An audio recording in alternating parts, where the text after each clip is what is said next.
welcome back to the channel and welcome back to another boxing prediction video. In this video, I'll be predicting the majority of the boxing bouts on Beterbiev versus Bivol 2, the last Crescendo Riyadh season. But yeah, I'll be predicting most of the card. I don't know if there's going to be any extra fights, but I know for sure I'm not predicting all these fights. I'm not as deep into boxing. Well, I'm nowhere near as deep into boxing as I am to MMA, so I'm not going to act like I'm not going to try to pretend like it. And I'm not just going to throw completely little darts at the board. I'm most going to target on the fights I know. I might throw a couple little darts on the board on here, maybe like two of the fights, but for the most part, I'm gonna stick to the fights that I do know, and not try to, do too much with it. But yeah, this is the card, and now into the predictions. So I'm gonna start with the first fight we have in the light heavyweight division for the interim WBO World Light Heavyweight title. We got Joshua Buatsi versus Callum Smith. And how do I feel about this one right here?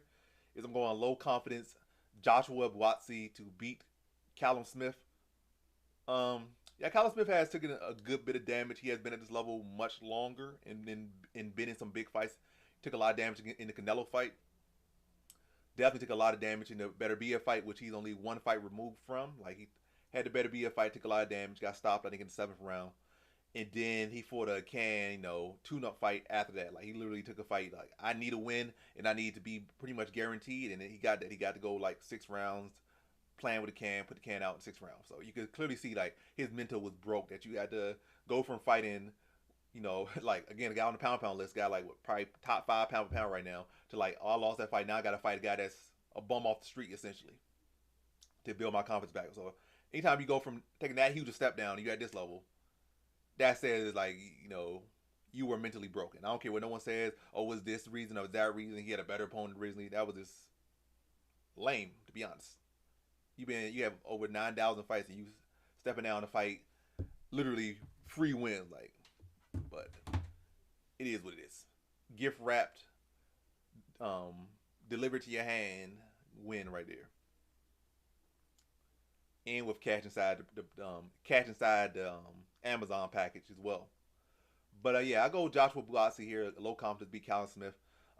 Very close fight. Maybe if Callum Smith didn't have the Beterbiev fight, maybe if I didn't feel like his mental was a little bit weak in the Canelo fight and such, I might lean him here. I don't feel like Buatsi's all that great. I feel like he can make some adjustments, and he's definitely hungry right now. He's definitely on the come up. Callum Smith has already been there, where I feel like Buatsi's trying to get there. And I know Smith still has stuff to fight for. It's not like he's such a great fighter. He's not. Let's be honest. C-tier fighter, that's cool. It is what it is. But yeah, he got stuff to prove. But Buatsi's trying to get a hold of anything right now. So I definitely think there's much more hunger on Buatsi's side. Coming off a split decision fight with a lot of good things to say, a lot of bad things to say about that fight. But I feel like he can take that, come back from it, make improvement, make adjustments here. And to get to the main part of this prediction, I feel like where I feel Buatsi does win here is I feel Smith is a guy that does not like to be pressured, doesn't deal well with pressure, and Buatsi has the power, and he is a fighter that likes to press. He doesn't just go head hunt. He'll go to the body. He'll go to the head. He'll mix to the body, come up to the top, and he's gonna pressure Smith a lot in this fight, especially early. And Smith, if he wants to win this one, he's gonna kind of have to weather that storm, maybe catch up with some counters, extend him, then put the volume on him kind of mid to late, and maybe get a stoppage or still the fight into swing the other half of the fight, maybe still some of the earlier rounds, and then swing the other half of the fight to either get a stoppage or a decision victory. But I think Buatsi's going to be able to get onto a good lead. I don't feel like Smith is such a guy that's so good or such a great track record of swinging fights. So I think Buatsi, once he's able to get a good lead, I'm not saying it's going to be easy, but I think he'll be in a good position to control the fight. Again, not shut him out by no means, not stop him, which is on the table as well. But I'll lean to a decision from Buatsi, pressuring Smith, ripping the body, put him on the back foot a lot, and wearing him down over the course of the fight. And now, and wearing, kind of beating the fight out of Smith.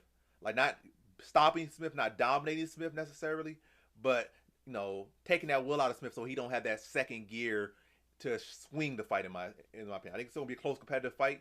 I do think Smith going to rally a bit, but not enough. But Buatsi gets off to a good start, sets a good tempo, and is able to mostly maintain that tempo, lose it a bit, but get it back and win a pretty clean decision, maybe like 8 rounds to 4, something like that type of decision. So in this one, I got John Buatsi via decision. Now to our next fight, we have in the super welterweight. Why am I talking like this? But then again, I don't usually say these weight classes. That's why.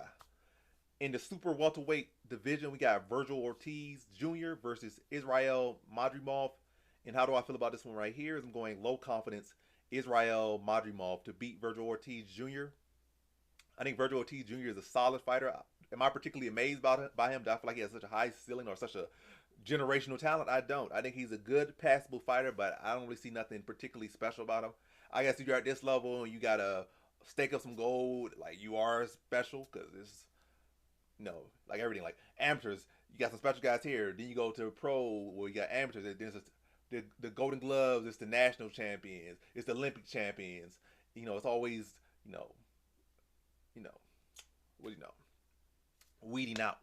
So to even get to this level where he's at, you got to be somewhat special. But as far as like special, like legit special, I don't really see it from him from what I see.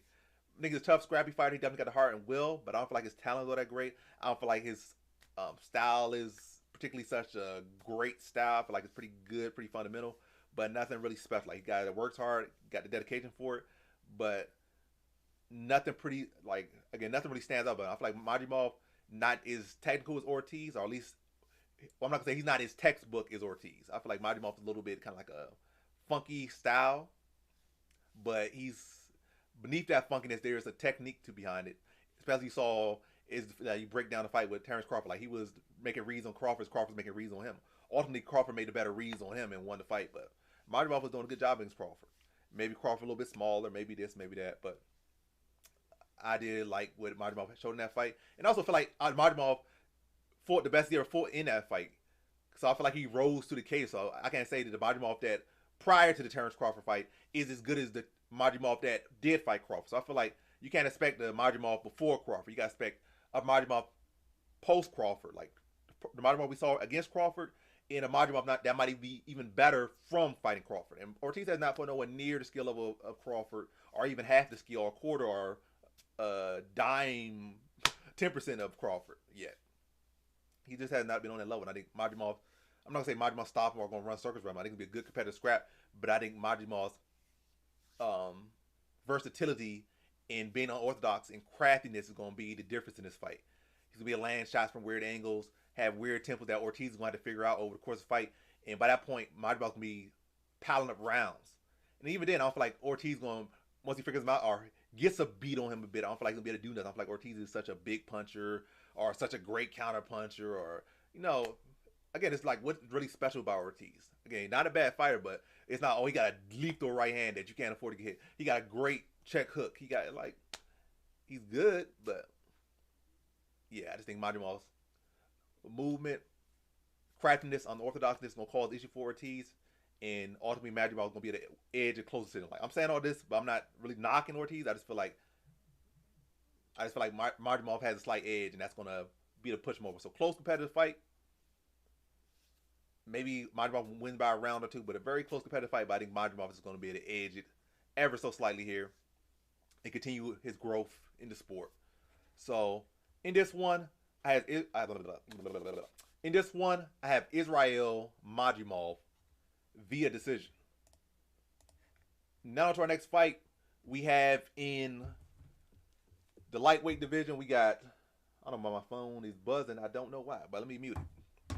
But yeah, lightweight division, we got Shakur Stevenson versus Floyd Schofield for the WBC world title. And how do I feel about this one right here? Is I'm going high confidence Shakur Stevenson to beat Floyd Schofield. And yeah, stat-wise, they only say they're an inch apart. Like, Stevenson's supposed to be like 5'8", Schofield's supposed to be 5'7". Schofield built like he's 5'1". And I feel like at best he's like 5'5". Probably realistically in the middle, someone probably like 5'4", but for some reason his stats are lying. He a big-headed little dude with big feet, long body, short legs, very weird built, very midget built. And he really don't have nothing on Stevenson. Maybe he hits a little bit harder, or maybe a lot of bit harder. Maybe. But by no means is he like a super big puncher or a notably big puncher. He's not. Skill-wise, Shakur Stevenson, can box multiple circles around him. Stevenson's bigger. He's longer. Only Schofield is probably younger. That's it. But, yeah, Stevenson is just better all around. much more skill, much better off. I mean, much better defense, better offense, well, more technical. As far as damage, maybe Schofield's more damaging. Well, as far as like technical offense, Stevenson leagues better. Defensive leagues and leagues on top of leagues to the 10th power better. And I can see Stevenson just putting a clinic on him. Matter of fact, I would say Stevenson stopped. I don't feel like Schofield even has a good chin. Like Stevenson's not the biggest puncher, but Schofield really don't even got a chin like that. So Stevenson, this is the guy for Stevenson knockout. I'm gonna say like 8th round TKO for Shakur Stevenson. Again, I'm just not very high on Floyd Schofield. You know, he came up with an embarrassing performance in his last fight. Now he wants to take a step up, a huge step up. Like you win a fight that you should have watched and made look easy and look great in. Matter of fact, you should have got to stop in the fight, but you got dropped like I think 2 or 3 times. The fight was an embarrassing performance, and now you're taking the biggest step up that you have no business even taking. Maybe you just feel like you're about to, you know, you probably. Let me just say what I feel like it is. He probably feel like, you know, his dad and him probably feel like, yeah, this golden goose might be coming to an end soon, so let's cash it out and try to get a big fight. Ain't gonna be, we can't really sell it as much as we can. We're gonna try to say a bunch of stuff we don't believe, but yeah, let's get this golden goose while we can get it. They probably gonna give us like $700, maybe even $1 million for this fight. At least try to get one of those big paydays or our only big payday before we call it quits, basically. Or maybe we go on to start fighting cans and just living off this fight and the money and this fighting guys and this fight like 50 more fights against cans and just stay away from real competition. Maybe that is it, but I felt like based on his last performance, it makes no sense for him to take this big step up. Like you barely, matter of fact, you might not have really even won that fight. How bad you look in that fight, but I'm yapping too much. Essentially, Shakur Stevenson, not even essentially, flat out, Shakur Stevenson better in every single area of the sport of boxing, minus power, and Goffin not even really a big puncher. Inside, outside, distance, range, jab, whatever you want to say, body shots, whatever you want to say. I think Shakur is way better than him. Durability, heart. But yeah, I'll go Shakur Stevenson, 8th round TKO. This too skilled. I think he breaks down in Schofield, spanks him like he's his dad out there, and stops him in the 8th round. So in this one, I have Shakur Stevenson via 8th round TKO. Now to our next fight, we have in the heavyweight division, we got Zhang versus Agit Kabayel. And how do I feel about this one right here? Is I'm going low confidence Agit Kabayel to beat Zhang. Yeah, Zhang, despite being 41, you know, heavyweights in boxing and MMA are different. Like 41, like that's like you're really cooked in a lot of different weight classes. But heavyweight, it seems like they almost get a second life a lot of times, whether it be kickboxing, well, mostly MMA or boxing. It seems like they get a second life. And Zhang definitely in this senior citizen or 40s or whatever, late when he was in late 30s, and now in this arc where he's in his 40s, definitely it seems like he hits harder than he ever hit before, and only hitting harder lately. But yeah, his power is good. He has, you know, high level amateur experience. I think he went to 2 Olympics. I think he got silver in one. I don't know if he got a medal in another one, but I know he got silver in like 1 Olympics. I believe, yeah, silver. I think that was Olympic that I don't know. Was it the one Wilder got bronze in? But either way, he was in like 2 Olympics. At least 2 Olympics, I think. But yeah, a lot of experience, a lot of high level experience, good power. So it's not like he's coming here, this guy that's blindly punching. But yeah, the age is a factor. And I don't feel like he's in the best shape he could be in. I feel like in definitely some of the fights he has lost, I feel like he wasn't able to get the knockout, and then his opponents were able to just outwork him. And I feel like Agit Kabayel has good durability for the most part from what I've seen. Pretty good boxing skills. He's younger. He's pretty active. Like, I'm not talking about as far as fighting. Like, I think activity-wise, he is active as far as, like, you know, having fights, like, a schedule of fights. He's not a guy who just fighting once every 4 years. He's active enough. Younger. I think, like, 32, 33 versus, like, a 41-year-old Zhang. So, like, 8 years younger. 8, 7 years younger. And as far as his boxing, he's pretty active with the skills. Like, he doesn't just headhunt. That's a good thing. Seems to have pretty good skills. Seem to be pretty durable. Don't have a weak chin. Not pretty, again, he's not like a weak to the body, not weak to the head type thing. And he mixes to the body. I feel like Zhang is very weak to the body. And I can't remember off the top of my head the guy's name. Fight, you know, when I was watching, like, studying Zhang's tape for a couple of other fights, like the Park, when I was studying him for the Parker fight and the some other his fights coming up or in the past, I did see one of these fighters like go to his body. Like he was hurting him early, then his opponent started to go to his body, and then Zhang didn't really lost his zap in the later end of the fight. And Kabayel what he does that a lot of fighters really in all across, well, not across all weight classes, but a lot of weight classes more than they should. A lot of these guys are headhunters, especially at heavyweight. And a lot of guys don't go to the body weight. When I watch Kabayel, he does go to the body a good portion. Maybe not like 60%, but like 35, 40, where I feel like other guys at like 15. Like they're really deficient in body work. And Kabayel does work to the body. I think that would be essential against Zhang. So he has the durability, he has the boxing skills. I'm not saying that he's such a better boxer than Zhang. I'm not saying that. But he's younger. He's more active, throws more volume. Pretty defensively sound for the most part. Seems to have pretty good ring IQ. And he does mix to the body. I'm not saying he's going to stop Zhang. I think it's going to be a competitive scrap. I definitely think Kabayel's going to have to rally, weather some rounds and weather some good shots. But ultimately, I think the body work and the pace and the volume is going to wear down Zhang and allow Kabayel to close the fight strong and win the fight by decision here. So, in this one, I have a get Kabayel via decision. Skipping that fight, I don't know about them. I don't. Sorry. Then to our co-main event, we have in the heavyweight division for the IBF World Heavyweight title, we got Daniel Dubois versus Joseph Parker. And how do I feel about this one right here? Is I'm going low confidence Daniel Dubois to beat Joseph Parker.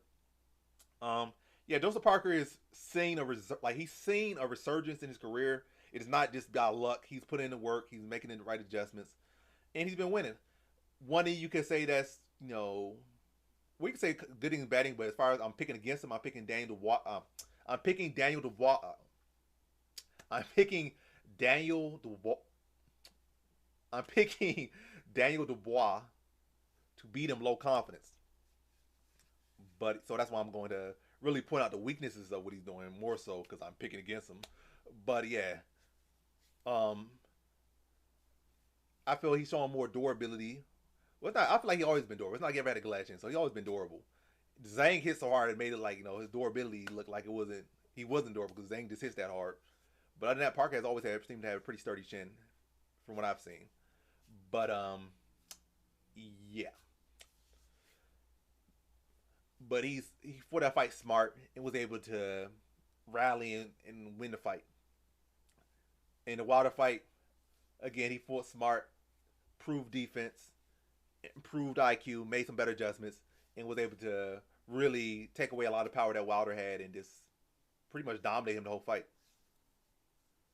And that's some good things he's been doing. But I think Daniel Dubois, he's taller, he's younger, he's bigger, he's longer. He's got a confidence. And I don't feel like Parker's going to be able to outbox him or really knock him out. I feel like Parker's power really hasn't really been there that much in his recent fights, probably by design. And I don't feel like Dubois really has a bad chance. I feel like Dubois has kind of had a weak heart in the past, and I feel like that has cost him.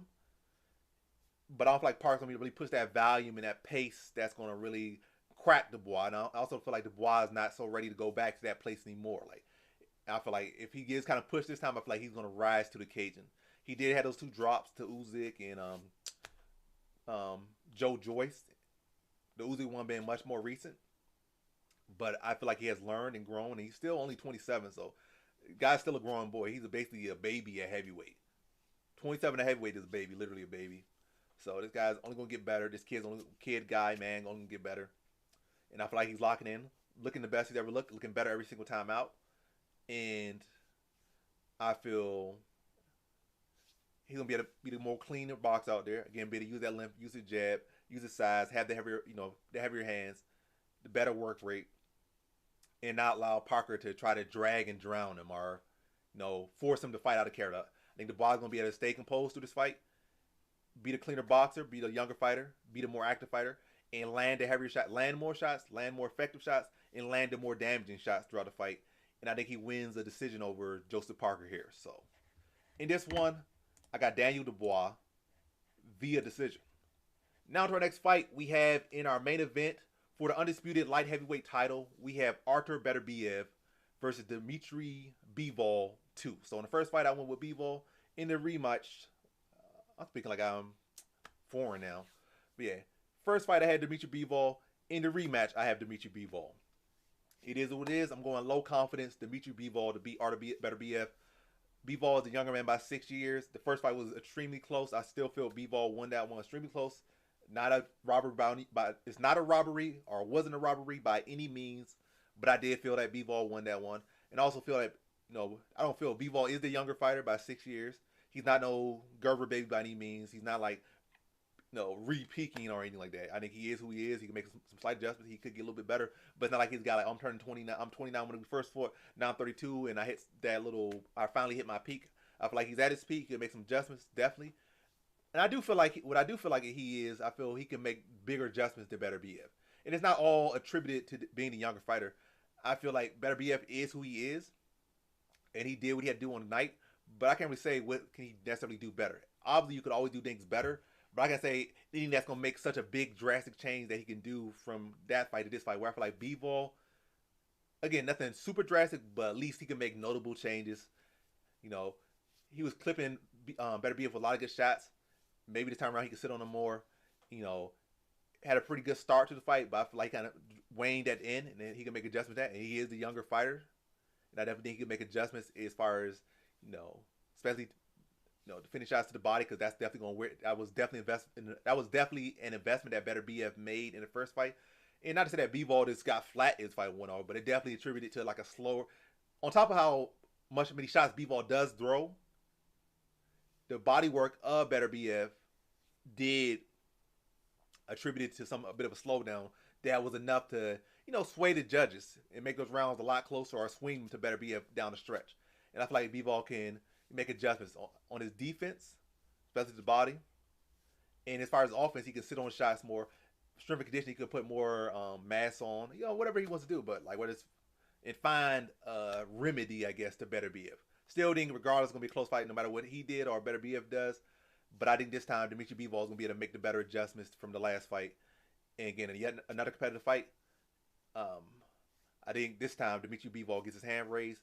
And I think he's going to be able to notably hurt Beterbiev more this time. Again, sit on the shots more. And also the shots that he does sit on, I feel like he's going to sit on shots like temple shots, behind the ear shots, get the chin shots. Like, he's going to be sitting on, shots that can really do critical damage. He was hitting with good shots and he was hitting them to critical spots, but he wasn't really sitting on them.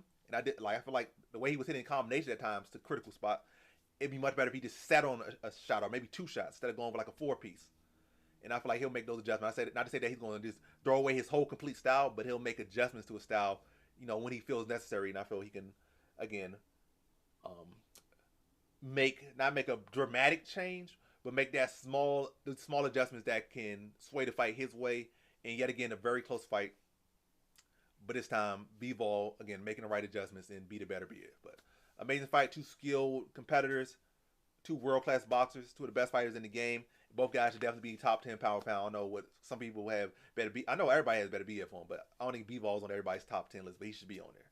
These are two of the best fighters pound for pound in the game. Like, legit fighting the best guys. Like, legit. A lot of these other guys on the list winning fake belts and stuff.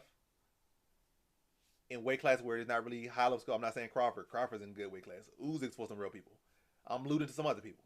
Like, they in some weak weight classes that are ranked high on this pound for pound list, like number 2 on a lot of lists. But Beterbiev and Bivol are definitely guys fighting legit competition. They both deserve to be on here. But I will have to go with Bivol this time around as I went the first time. Close competitive decision, but I got Dmitry Bivol winning. So in this one, I have Dmitry Bivol via decision. And I'm going to run through the predictions again real quick. I got Buatsi via decision. Madrimov via decision. Shakur Stevenson via 8th round TKO. Agit Kabayel via decision. Daniel Dubois via decision. And Dmitry Bivol via decision. And so that concludes my fight predictions for the 4-card fights for Beterbiev. It is what it is. I'm getting tongue-tied this whole day. It is what it is. That concludes my... Yeah, that concludes my...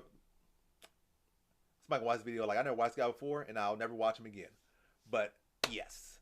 That concludes my predictions for the majority of fights on Beterbiev versus Bivol 2, the last Crescendo. Or let me say it again. It is what it is. I'm going to let the clock roll out. I'm just going to keep saying this. But, yeah, it is what it is. No cuts, no edits. All organic. Yeah, I'm going... Yeah, that concludes... Let me... But yeah, that concludes my predictions for Beterbiev versus Bivol 2, the last Crescendo. Thanks for watching. like, comment, and subscribe, and come back for more predictions. Mostly, or largely MMA. And if you're into MMA, I got you every week there's UFC. But, peace out.